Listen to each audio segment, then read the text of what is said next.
Good morning, dear student. Welcome to the Web Solution number 1 study channel West Bengal. তো আমি তোমাদের data answer তোমরা এখন পাচ্ছ জিকে জিএস কিং এই সিরিজের স্পোর্টস অ্যান্ড গেম থেকে আমরা ক্লাস নিচ্ছিলাম। গত একটি ক্লাস তোমরা পেয়েছো এবং সেখানে ক্লাসটি হয়নি, একটু ইলেকট্রিকের সমস্যার জন্য আমরা হঠাৎ করে অফ করে দিয়েছিলাম। তো অল্প হয়তো 10 মিনিট কি 15 মিনিট বাকি ছিল, সেইগুলো আমরা আলোচনা করব। স্পোর্টস জিকে থেকে আমরা এখানে আমি চেষ্টা করেছিলাম একটা পার্টে করার, যদিও পার্ট 2। ওকে, সংক্ষিপ্ত ক্লাস হবে আজকে।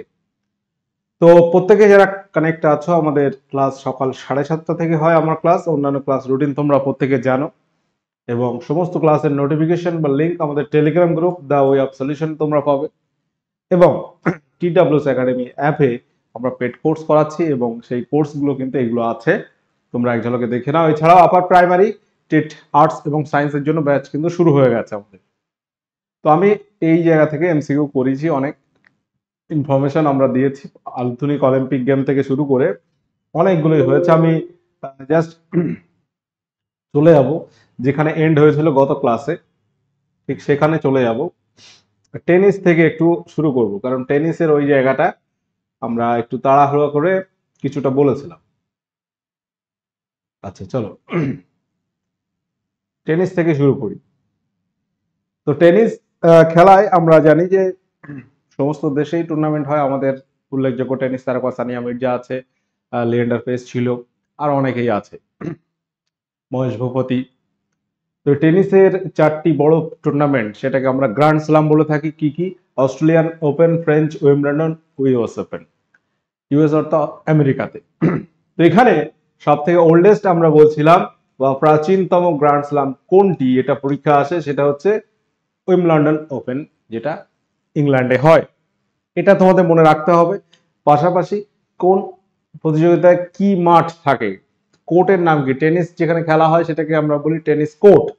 সেই কোর্ট কেমন হয় সেটা একটু বলছিলাম। এবং 2025 সালের মেন্স পুরুষ বিভাগে সিঙ্গেলস মেন্সে কারা চ্যাম্পিয়ন হয়েছে, দুটো নাম মনে রাখতে হবে। আমরা বলছিলাম যে জার্নিক সিনার, তিনি হচ্ছে ইটালিয়ান টেনিস তারকা এবং তার র্যাঙ্ক বর্তমানে 1। এটা আমাদের মনে রাখতে হবে, র্যাঙ্ক হচ্ছে 1 বর্তমানে। অস্ট্রেলিয়ান ওপেন দেখবে সিনথেটিক হার্ড কোট, গ্রেন সবুজ কালারের যে কোটটা হয়, সিনথেটিক হার্ড কোট। আচ্ছা, French open red clay court. আচ্ছা, এখানে সিকোয়েন্সটাও আছে। প্রথম দেখবে বছরের শুরুতে জানুয়ারির দিকে শুরু হয় অস্ট্রেলিয়ান ওপেন, তারপর দেখবে ফ্রেঞ্চ ওপেন হয়, ফ্রেঞ্চ ওপেন শেষ হয়ে গেলে Wimbledon open, last US open হয়। তো এই ফ্রেঞ্চ ওপেন হচ্ছে রেড ক্লে কোট, লাল রঙের ক্লে কাদা কোটে, কাদামাটির কোটে হয়। যেখানে আমরা জানি যে ফ্রেঞ্চের ক্লে কোটের কিং হচ্ছে রাফেল নাদাল, 14 বার জিতেছে। কার্লোস আলকারাজ 2025-এ চ্যাম্পিয়ন, জানিক সিনার, কার্লোস আলকারাজ। উইম্বলডন ওপেন, এখানে কিন্তু জানিক সিনার কার্লোস আলকারাজকে হারিয়েছে, এবারের চ্যাম্পিয়ন। এটা 138তম এডিশন ছিল এবার। ইউএস ওপেন লাস্ট যেটা হয়ে গেল। আচ্ছা, উইম্বলডন ওপেন গ্রাস কোট, সবুজ ঘাসের কোট। আর এটা হচ্ছে অ্যাক্রিলিক হার্ড কোট, যেটা হচ্ছে তোমার দেখবে কোটের কালারটা অনেকটা ব্লু হয়, নীল রঙের। কার্লোস আলকারাজ স্প্যানিশ টেনিস তারকা, তিনি হচ্ছেন 2025-এ ইউএস ওপেন চ্যাম্পিয়ন। এই গেল 4টে পুরুষ বিভাগে। আর মহিলাদেরকে সেটাও কিন্তু পরীক্ষা আছে, কোন দেশের, এটাও কিন্তু অনেক সময় প্রশ্ন দেয়, যার ফলে যার জন্য আমি কিন্তু এখানে দেশটাও কিন্তু ব্র্যাকেটে মেনশন করেছি। ক্লিয়ার প্রত্যেকে? আচ্ছা, টেনিস হচ্ছে মহিলাদের ক্ষেত্রে আমরা যদি দেখি, Australian open Madison Keys USA, French open Coco Gauff USA, ওয়েলন্ডন ওপেন ইগা সোয়াটেক পোল্যান্ডের, Polish. US open Aryna Sabalenka, এটা তিনি রাশিয়ায় ধরা হতো এবং বর্তমান যে দেশটা আমরা দেখছি তো বেলারুশ, তার দেশের নাম ধরা হচ্ছে। আরিয়ানা সাবালেঙ্কা, তিনি হচ্ছে ইউএস ওপেন চ্যাম্পিয়ন। এই হচ্ছে টেনিসের টুর্নামেন্ট, বড় টুর্নামেন্টগুলোর শুধু নামগুলো আমি রাখলাম। আচ্ছা, কোপা আমেরিকা, যেটা হচ্ছে আমরা এশিয়া কাপ বলছি, ফুটবল ক্রিকেট হয়। আমেরিকাতে যেটা হয় কোপা আমেরিকা হয়, যেটা মূলত সাউথ আমেরিকা এবং অনেক সময় প্রতিবেশী কিছু পার্টিসিপেট করে দেশেরা, অনেক সময় গেস্ট কান্ট্রি হিসেবেও অনেক দেশ পার্টিসিপেট করে। 2024-এ লাস্ট হয়েছে এবং এখানে চ্যাম্পিয়ন হয়েছে আর্জেন্টিনা কলম্বিয়াকে হারিয়ে। সম্প্রতি বিজয় হাজারে ট্রফি, এটা 2025 সালের কথা কিন্তু আমি বলছি, এগুলো ভেরি ইম্পর্টেন্ট।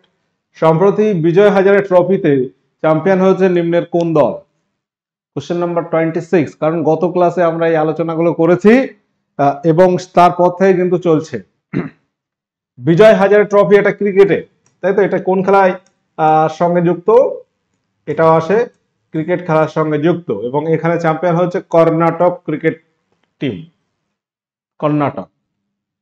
পরবর্তী কোশ্চেন আসবো, সম্প্রতি 78তম সন্তোষ ট্রফি, এটা ফুটবলে, মূলত দেখবে রাজ্য ভিত্তিক ট্রফি হয়।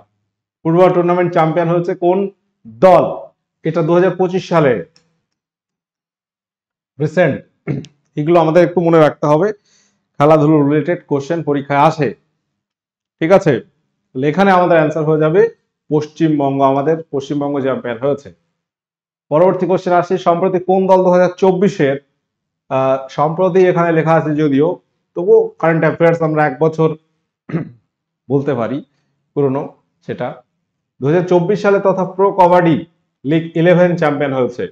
আর লেটেস্ট 2025-এর খেলা কিন্তু এখন চলছে, 2025 প্রো কবাডি লিগ, এটা অলরেডি চলছে, রানিং আছে, এখনো চলবে নভেম্বর সম্ভবত ডিসেম্বর পর্যন্ত, তো এটা বর্তমান চলছে।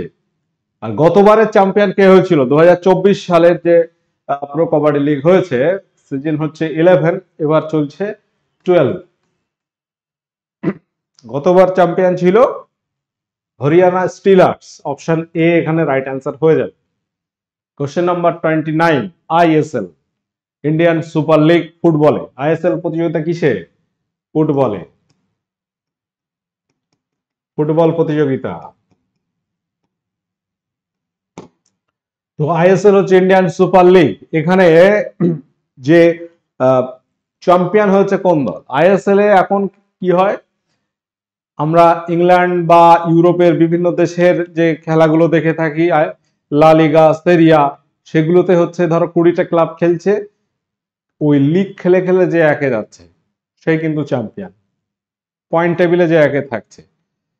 এখানে কিন্তু কি হচ্ছে, পয়েন্ট টেবিলে চ্যাম্পিয়ন সে পাচ্ছে কি বলতো, ভারতের যে আইএসএল, ধরো 12টা কি 14টা টিম খেলছে, সেখানে পয়েন্ট টেবিলে যে চ্যাম্পিয়ন সে পাচ্ছে শিল্ড, আর প্রথম থেকে 6টা টিমের মধ্যে আবার নকআউট হচ্ছে, আইপিএল এর মতো নকআউট হয়ে আবার একজন চ্যাম্পিয়ন হচ্ছে, তাকে বলা হচ্ছে আইএসএল চ্যাম্পিয়ন। এবং সেটা আমরা যদি দেখি Mohun Bagan super giant 2024-25-এ champion, 2023-24-এ Mumbai champion হয়েছিল, বাট শিল্ড জিতেছিল মোহনবাগান, পরপর 2বার কিন্তু লিগ শিল্ড, অর্থাৎ টেবিলের 1-এ ছিল, 1 নম্বর পজিশনে মোহনবাগান ছিল। কোশ্চেন নাম্বার 30, ডুরেন্ট কাপ 2025, এটা কিন্তু ভেরি ইম্পর্টেন্ট একটা প্রতিযোগিতা। ডুরেন্ট কাপ কোন খেলার সঙ্গে যুক্ত? পরীক্ষা আছে, ভারতের প্রাচীনতম ফুটবল প্রতিযোগিতা, এটা আমরা প্রত্যেকে জানি, ভারতের প্রাচীনতম ফুটবল প্রতিযোগিতা,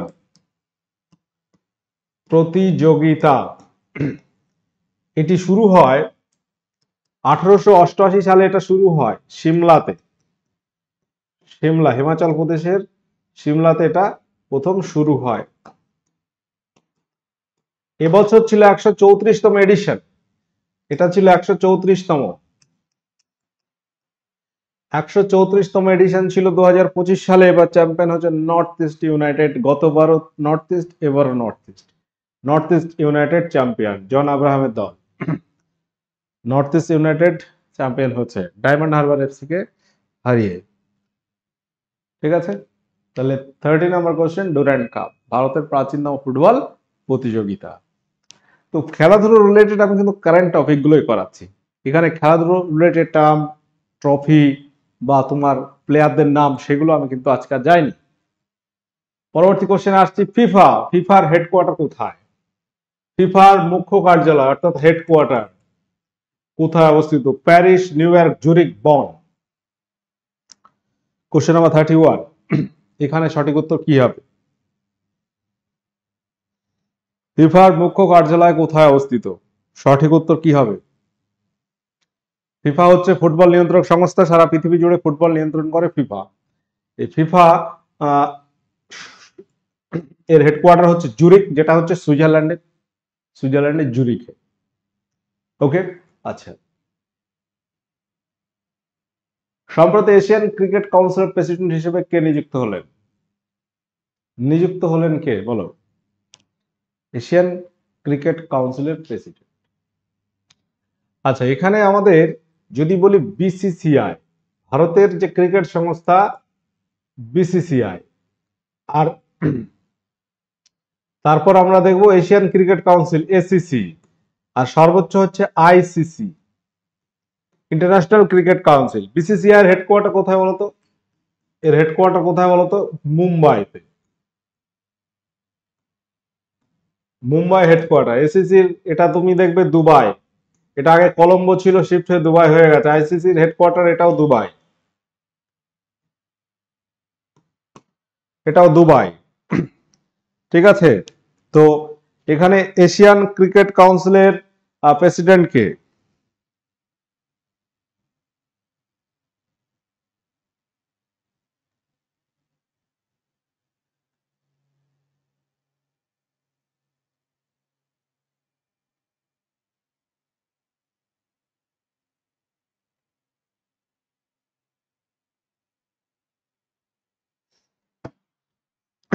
এটা হবে যে অপশন ডি, মহসিন নাকভি, বর্তমান আমাদের যদি দেখি এশিয়ান ক্রিকেট কাউন্সিলের তোমার প্রেসিডেন্ট হিসেবে নিযুক্ত আছে। এটা গেল সদর দপ্তর। প্রত্যেকে যারা কানেক্ট আছো খেয়াল করো, হেডকোয়ার্টার কোথায়? মুম্বাই বিসিসিআই। বিসিসিআই এর প্রেসিডেন্ট কে বলতো? বিসিসিআই এর প্রেসিডেন্ট রজার বিনি। রজার বিনি হচ্ছে বিসিসিআই এর প্রেসিডেন্ট, স্টুয়ার্ট বিনির বাবা। এসিসি হচ্ছে মহসিন নাকভি, আইসিসি প্রেসিডেন্ট হচ্ছে জয় শাহ। জয় শাহ, অমিত শাহের ছেলে জয় শাহ, তিনি হচ্ছেন আইসিসি ইন্টারন্যাশনাল ক্রিকেট কাউন্সিলের প্রেসিডেন্ট পদে নিযুক্ত আছে। তাহলে এখানে আমরা Asian cricket council, international cricket council এবং ভারতের বিসিসিআই, এইগুলো কিন্তু আমরা দেখলাম। প্রত্যেকে যারা কানেক্ট আছে একটু নোট করে নিতে হবে, এই জায়গা থেকে কিন্তু পরীক্ষায় তোমরা প্রশ্ন পাও, নোট করতে হবে। পরবর্তী কোশ্চেনে আসছে, এশিয়া কাপ ক্রিকেট 2025 চ্যাম্পিয়ন হয়েছে কোন দেশ? আমরা গত ক্লাসে আলোচনা করছিলাম, ভেরি ইম্পর্টেন্ট টপিক আপকামিং পরীক্ষার জন্য। এশিয়া কাপ ক্রিকেট এটাই আমরা চ্যাম্পিয়ন হয়েছি ভারত। এই নিয়ে সম্ভবত 9 বার ভারত চ্যাম্পিয়ন হয়েছে। এটা হোস্ট কান্ট্রি কোথায় ছিল? হোস্ট বা আয়োজক দেশ ছিল ইউনাইটেড আরব এমিরেটস। ঠিক আছে, ভারত চ্যাম্পিয়ন হয়েছে পাকিস্তানকে হারিয়ে, এবং একটা টুর্নামেন্টে ভারত 3 বার পাকিস্তানকে হারিয়েছে। এইবার আইসিসি চ্যাম্পিয়ন্স ট্রফি 2025 জয়লাভ করেছে কোন দেশ? 2025-এর যে খেলাগুলো হয়েছে এগুলো আমরা অলরেডি লিস্ট করে দিয়েছি তোমাদের, ওইগুলো একটু লিখে নিতে হবে, এবং প্রশ্ন এইভাবে তোমার পরীক্ষায় থাকবে। 2025 সালের আইসিসি চ্যাম্পিয়ন্স ট্রফিতে চ্যাম্পিয়ন হচ্ছে ভারত। কাকে হারিয়েছে? নিউজিল্যান্ড হারিয়েছে। ওমেন্স ক্রিকেট ওয়ার্ল্ড কাপ 2025 আয়োজক দেশ নিম্নের কোনটি? Women's cricket world cup, ICC women's cricket world cup, তোমাকে বলতে হবে 25 সালে আয়োজক দেশ নিম্নের কোনটি হবে? ভারত, পাকিস্তান, ভারত ও শ্রীলঙ্কা, ভারত বাংলাদেশ। তো এখানে সঠিক উত্তর কি হবে বলো?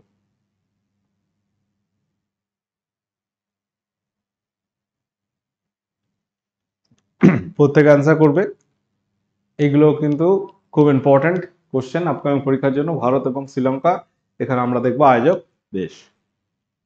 সম্প্রতি ব্যালন ডি'র পুরস্কার জিতলো নিম্নে কোন ফুটবলার?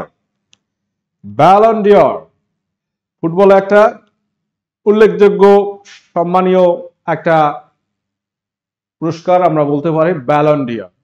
ব্যালন ডি'র প্রদান করে কোন দেশ? ব্যালন ডি'র এটি প্রদান করে ফ্রান্স। ফ্রান্স। ফ্রান্স দেশের ফুটবল সংস্থা এটা প্রদান করে থাকে। তো ব্যালন ডি'রে মূলত কি হয়, ইউরোপের ফুটবলারদের কিন্তু দেওয়া হয়। এখানে এশিয়া কে খেলছে বা আমেরিকাতে কারা খেলছে তাদের দেওয়া হবে না, এটা মূলত ইউরোপের ফুটবলারদের দিকে নজর দেওয়া হচ্ছে। ইউরোপে বিভিন্ন কান্ট্রিতে যারা ফুটবল খেলছে বিভিন্ন ক্লাবে, সেখান থেকে আমরা যদি দেখি এই ব্যালন ডি'র পুরস্কার দেওয়া হয়, যেখানে সাংবাদিকরা ভোট দেয়, বিভিন্ন দেশের ক্যাপ্টেনরা ভোট দেয়, বিভিন্ন দেশের কোচেরা ভোট দেয়, ফুটবল বিভিন্ন ক্লাবের কোচেরাও ভোট দিচ্ছে এখানে। তো এই ভোটিং সিস্টেম থাকে এখানে। তো ভোটিং সিস্টেমে পাশাপাশি পাবলিকও কিছু দেয়, মূলত যারা রিপোর্টার সাংবাদিকরাই দেয়। পারফরমেন্স ওভারঅল দেখা হয়। 2025 সালের কথা আমরা বলছি। 2025 সালে পেয়েছে ওসমান ডেম্বেলে। ওসমান ডেম্বেলে এই প্লেয়ারটার নাম তোমরা অনেকে জানোই না, যারা একটু খেলা দেখে তারা জানে। ওসমান ডেম্বেলে কোন দেশের ফুটবলার বলতো? ফ্রান্সের ফুটবলার। ফ্রান্সের ফুটবলার হচ্ছে ওসমান ডেম্বেলে। ফ্রান্স দেশের হয়ে তিনি খেলেন এবং তার যে ক্লাব হচ্ছে পিএসজি। পিএসজি হচ্ছে ফ্রান্সের ক্লাব, প্যারিস সান-জেরমেন যেটা ফ্রান্সেরই ক্লাব। পিএসজি তে তিনি খেলছে। পিএসজি এবার ভালো পারফরমেন্স করেছে। লাস্ট ইয়ার আমরা দেখেছি চ্যাম্পিয়ন্স লিগ, তাদের ঘরোয়া লিগ, আরো অন্যান্য লিগ তারা কিন্তু জিতেছে। ফিফা ক্লাব ওয়ার্ল্ড কাপ ফুটবলের ফাইনালে উঠেছে এবং যেখানে ওসমান ডেম্বেলে একটা বড় সড় ভূমিকা ছিল। প্রতিদ্বন্দ্বিতা করেছিল লামিন ইয়ামাল, সেকেন্ড ছিল ওই লিস্টে। লামিন ইয়ামাল হচ্ছে স্পেনের তারকা, খুব 18 বছর বয়স, যুব ফুটবলার হিসেবে তিনিও একটা পুরস্কার পেয়েছে যদিও। তো ওসমান ডেম্বেলে 2025 সালে, রদ্রি পেয়েছিল 2024-এ, 2024-এ পেয়েছিল রদ্রি, 23-এ লিওনেল মেসি, 22-এ করিম বেনজেমা, 21-এ মেসি। তো এরকম আমরা দেখেছি বেশ কিছু বছরে কারা কারা পেয়েছে। সব থেকে বেশিবার লিওনেল মেসি পেয়েছে 8 বার, ক্রিস্টিয়ানো রোনাল্ডো 5 বার। যদিও এই যে ভোটিং নিয়ে অনেক সময় অনেক বিতর্ক মন্তব্য হয়েছে। লাস্ট তুমি যদি দেখো 3টে মেসির যে ব্যালন ডি'র ট্রফি নিয়ে বিতর্কিত, একবার আর্লিং হ্যালান্ড পায়, একবার তোমার লেভানডস্কি, একবার তোমার লিভারপুলের ফুটবলার ছিল ডিফেন্ডার, তার নামও চলে আসে। যদিও যাই হোক, ওইসব বিতর্ক আমরা যাচ্ছি না। তো এই যে ব্যালন ডি'র এটা কিসে দেওয়া হয়? ফুটবলে দেওয়া হয়। এটা তোমাদের মাথায় রাখতে হবে। ব্যালন ডি'র কে পেয়েছে এটাও পরীক্ষায় অনেক সময় দিয়ে থাকে। রাজ্যের পরীক্ষা না হোক, দেখবে সেন্ট্রালের পরীক্ষায় প্রশ্ন এসে গেছে। তো সমস্ত রকম পরীক্ষার জন্য আমি কিন্তু এটা তোমাদের করানো হচ্ছে। এখানে মহিলাদেরও ব্যালন ডি'র দেওয়া হয়, সেই নামটা এখানে নেই। তো মূলত মেন্স বিভাগে কারা পেয়েছে সেটাই আছে। ওসমান ডেম্বেলে 2025 সালে ব্যালন ডি'র উইনার। ব্যালন ডি'র এই যে পুরস্কার প্রদান করে কারা? France football federation. তো আমাদের আজকের আলোচনা খুব একটা আর লম্বা করছি না আমি। আমাদের যে ক্লাসগুলো হয় কোথায় হয়? The way of solution TWS academy YouTube চ্যানেলে হয়, এছাড়া TWS স্মার্ট চ্যানেলে হয়। যারা নতুন আছো সাবস্ক্রাইব করে সাথে থাকো। খেলাধুলো রিলেটেড আরো অনেক ইম্পর্টেন্ট ইনফরমেশন যেগুলো হয় আমরা বিভিন্ন ক্লাস আলোচনা করব। পাশাপাশি আগের ক্লাসটা তোমাকে দেখতে হবে, নয়তো এটা তুমি বুঝতে পারবে না এমন নয়, কিন্তু ওটা দেখলে পুরো একটা বেশ ভালো প্যাকেজ তোমাদের কাছে থাকলো। একটু রিভিশন দিলে দেখবে এইটা থেকে একটা প্রশ্ন তুমি পরীক্ষায় কমন পাচ্ছ। আপকামিং এসআই পরীক্ষা আছে, দেখবে এটা থেকে একটা প্রশ্ন আশা করা যায় পেতে পারো। TWS একাডেমি আমাদের অ্যাপ আছে, এই অ্যাপে আমরা কিন্তু পেড কোর্স করাচ্ছি বিভিন্ন পরীক্ষা ওরিয়েন্টেড। আপার প্রাইমারি আছে আমাদের school service commission, group C, group D, রাজ্যের আরো অন্যান্য পরীক্ষায় ডাব্লিউবি, কেপি, পাশাপাশি পিএসসির তুমি সেন্ট্রালের পরীক্ষাও দেখবে, এসএসসি, জিডি, সিএইচএসএল, এমটিএস, এইগুলো কিন্তু প্রস্তুতি আমরা দিয়ে থাকি। প্রত্যেকে যারা কানেক্ট আছো একটু খেয়াল রাখো, ক্লাসগুলো করতে থাকো। আমাদের একটু নোট করে নিতে হবে ক্লাসের পাশাপাশি। তোমরা যারা পড়াশোনা করছো প্রত্যেককে বলবো, এই যে ইউটিউব হয়তো ফ্রি ক্লাস, বাট ফ্রি ক্লাসেও কিন্তু অনেক কিছু ইনফরমেশন থাকে। যথেষ্ট লেভেল মেনটেন করে আমরা ক্লাস করার চেষ্টা করি, যে একেবারে সাধারণ স্টুডেন্ট যারা আছো প্রথম ক্লাসে ধাক্কা খেলে কঠিন প্রশ্ন, বাট তারা একটু দেখতে থাকবে মাঝে মধ্যে। আমি বলবো ক্লাসটা রেগুলার করতে। ইউটিউব ক্লাস দেখো আর যে ক্লাস দেখো তুমি রেগুলার দেখতে হবে একটা জায়গায়। তখন কিন্তু একটা তোমার ডেভেলপমেন্টটা তৈরি হবে। ঠিক আছে, সকলে ভালো থাকো, সুস্থ থাকো। আমি ক্লাস আর লম্বা করছি না, এখানে এন্ড করে দিচ্ছি। ওকে, টাটা, বাই।